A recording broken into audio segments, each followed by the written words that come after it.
சபரிமலை சாஸ்தா ஐயப்பனின் தோற்றத்தை பார்த்திருக்கிறீர்களா? கால்களை மடித்து ஒரு பந்தனம் போல் அமர்ந்திருக்கும் அந்த சாந்தமான கோலம் வெறும் சிலை அல்ல, அது ஒரு மாபெரும் தியானத்தின் இரகசியம்.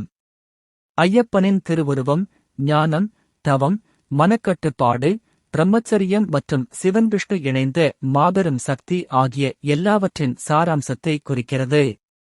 ஐயப்பன் அமர்ந்திருக்கும் இந்த ஆசனம் மிக உயர்ந்த யோகாசன நிலை ஆகும். இது அவர் எப்போதும் ஆழ்ந்த தியானத்திலும் யோகப் பயிற்சியிலும் ஈடுபட்டிருப்பதை சுட்டிக்காட்டுகிறது.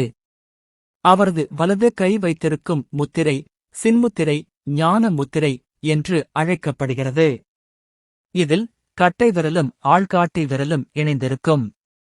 இதில் கட்டை விரல் பரமாத்மாவையும் ஆள்காட்டி விரல் ஜீவாத்மாவையும் குறிக்கிறது. மற்ற 3 விரல்கள் அகங்காரம், மாயை, கர்மம் ஆகியவற்றை குறிக்கின்றன.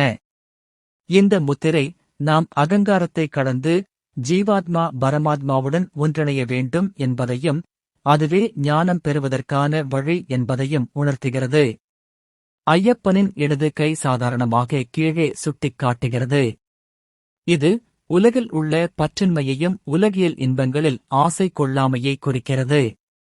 மேலும் தன்னை சரணடையும் பக்தர்களின் துன்பங்களை போக்கத் தயாராக இருக்கும் அபயத்தையும் அச்சம் போக்குவதையும் உணர்த்துகிறது. கால்களைக் கட்டி இருக்கும் கச்சம் பெல்ட் மிக முக்கியமான குறியீடு.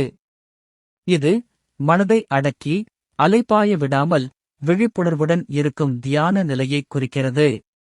மனதைக் கட்டியவருக்கு மட்டுமே தவம் சித்திக்கும் என்பதன் அடையாளம் இது. ஐயப்பன் யோக நிலையில் இருப்பது பிரம்மச்சரிய விரதத்தின் உச்ச நிலையையும் மனதின் மீதான முழுமையான கட்டுப்பாட்டையும் காட்டுகிறது. அவர் சிவன் மற்றும் விஷ்ணுவின் சக்தி ஒருங்கிணைந்த வடிவம் என்பதால் இந்த யோக நிலை சைவ வைணவ ஒற்றுமையின் பிரதிபலிப்பாகவும் விளங்குகிறது.